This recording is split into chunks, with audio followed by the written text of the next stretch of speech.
Até o próximo dia, 27 de fevereiro de 2026, estamos no 5º ano e no 4º dia desde o início da invasão total. Sejam bem-vindos, eu lhes dou as boas-vindas ao relatório de situação. No relatório de hoje, analisaremos deslocamentos de frente, focando na ofensiva ucraniana. Mas também vamos ver como a Rússia está pressionando a cidade de Konstantinivka, assim como outros ataques e operações. Rotas dos mísseis de cruzeiro Flamingo, que conseguiram atingir com sucesso seus alvos no interior da Rússia recentemente, além de muito mais. Sim, a cidade de Konstantinivka está localizada no leste da frente ucraniana. Vemos aqui, acima de tudo, que não houve nenhum grande ganho territorial, ou, na verdade, nenhum ganho territorial em comparação com a última atualização aqui. Esta zona cinzenta aqui continua aproximadamente do mesmo tamanho que atualmente. Os combates acontecem, se é que acontecem, aqui na periferia sudeste da cidade. Mas você sabe como é. Vemos aqui mais ataques aéreos, pois a cidade vem sendo bombardeada novamente há semanas. O que se vê lá não é um ataque pontual contra... Não são apenas alvos militares, mas sim a destruição lenta da cidade. Casas, infraestrutura e redes de abastecimento estão sob fogo contínuo. Artilharia, bombas planadoras, drones e munição de fósforo. Assim é a libertação pelo povo irmão. Lembre-se, o princípio russo é sempre o mesmo. Se não conquista a cidade rapidamente, simplesmente a destrói. E quando vocês falarem novamente sobre danos colaterais causados por seus ataques totalmente precisos, apenas lembrem-se, imagens como essas não representam danos colaterais no sentido clássico. Em Luhansk, ocupado, unidades ucranianas das forças de sistemas não tripulados atingiram um depósito de petróleo. Mesmo pela manhã, uma densa coluna de fumaça continua subindo no local. O incêndio, aparentemente, ainda não está totalmente sob controle. Essas instalações seguem centrais para abastecimento e logística na retaguarda, sendo grande perda quando destruídas, mesmo que neste caso o dano tenha sido limitado. O tenente-coronel Hassan Tunguev era considerado um especialista reconhecido dentro de sua divisão. Agora ele está morto. Caímos na noite de 24 para 25 de fevereiro, como relata o projeto Oficiais Russos Mortos na Ucrânia. Tunguev era um comandante, especificamente o comandante de um batalhão S-400, e é exatamente isso que torna-a a prioridade militarmente relevante. Quando um ataque de drone elimina não só uma equipe de operação, mas também o comandante de batalhão de um sistema estratégico de defesa antiaérea, não se trata de uma perda aleatória. Isso é uma intervenção em nível de comando. Por que ele estava lá junto aos sistemas no momento do ataque ainda não está claro. Com isso, a Rússia não perde apenas material, mas também experiência, capital de treinamento e capacidade de comando. Uma unidade S-400 é altamente complexa. Radar, controle de tiro, designação de alvos e coordenação com instâncias superiores dependem de procedimentos claros e profissionais experientes. Não se substitui alguém assim rapidamente. Alguém cujo sistema, oficialmente responsável por cobrir o espaço aéreo e proteger objetos estratégicos, aparentemente não conseguiu proteger nem sua própria posição, nem seu comandante. Sistema! O relatório de hoje, aliás, será um pouco mais curto do que o habitual.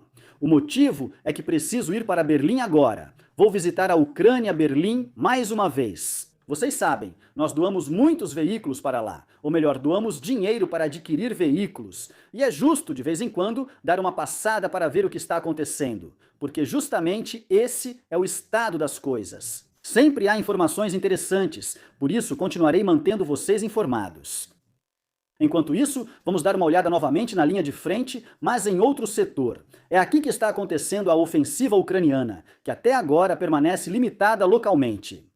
Vemos que se trata principalmente dos combates pela colina 161 aqui, 167 neste ponto e pela colina 134, que está bastante fortificada. As principais direções de ataque partem de Ternov em direção ao sul, em direção às duas colinas. As principais direções de ataque em direção ao sul, as principais direções de ataque às duas colinas. E aqui entra em ação a 95ª. A brigada de paraquedistas continua enfrentando grandes dificuldades e se aproximou mais. Trouxe a zona laranja-cinza mais perto da vila. Porque aqui, no Alfinete Azul, houve um ataque a um veículo ucraniano por drones russos. Esse veículo já havia sido abandonado e foi destruído posteriormente. Mas isso significa que os ucranianos chegaram pelo menos até aqui.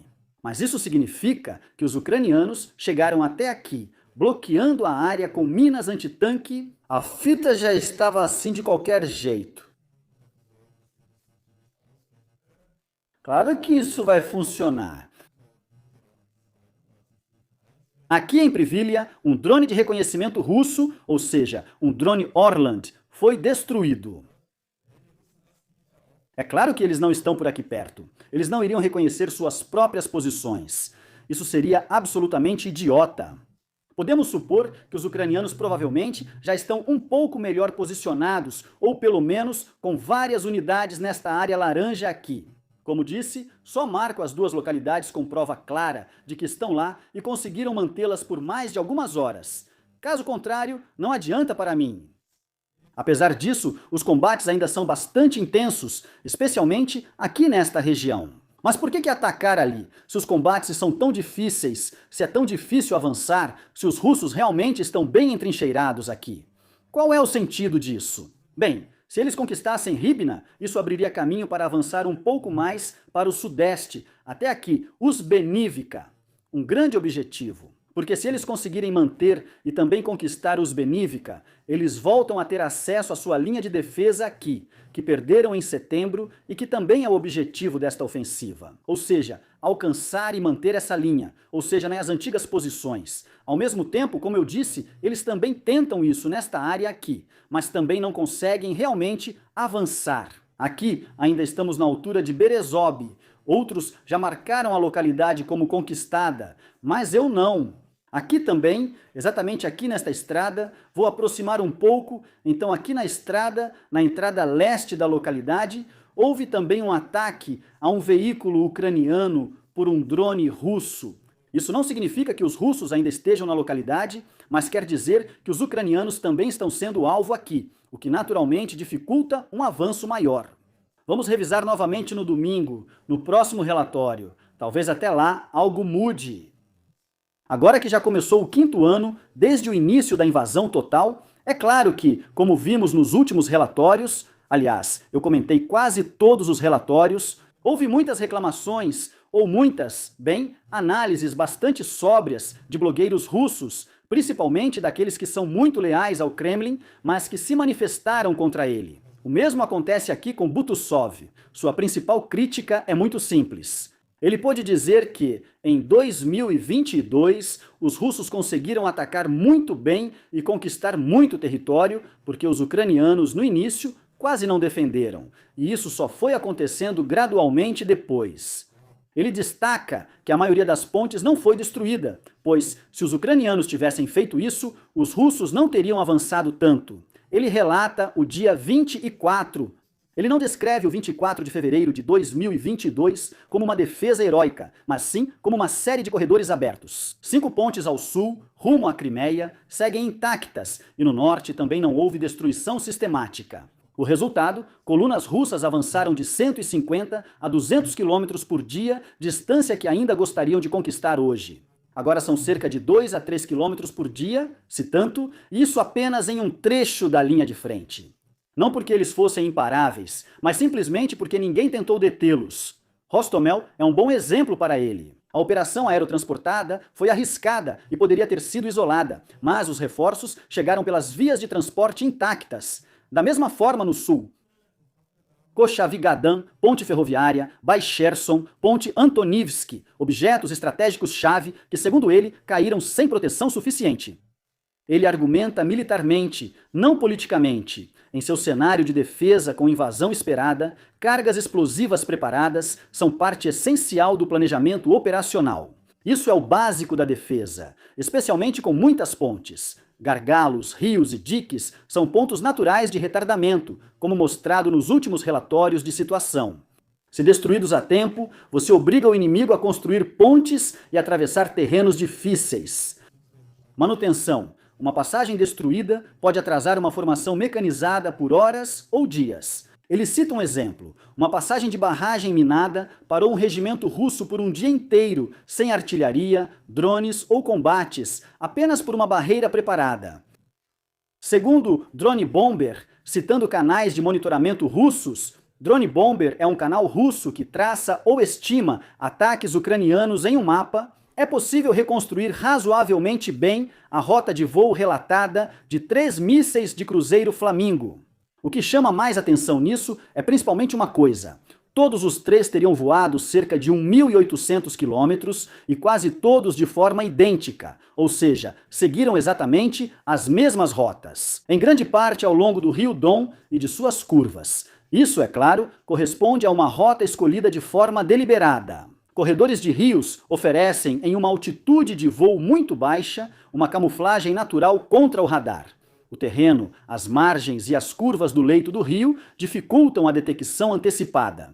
Como disse, o Flamingo não é uma arma milagrosa, mas um grande míssil de cruzeiro que permite aos ucranianos levar explosivos ao interior russo. E a questão é que, pelo que se ouviu até agora, esse negócio é relativamente fácil de ser detectado pelo radar. Por isso, faz sentido enviá-lo para o ataque voando o mais baixo possível. Militarmente, isso faz todo sentido.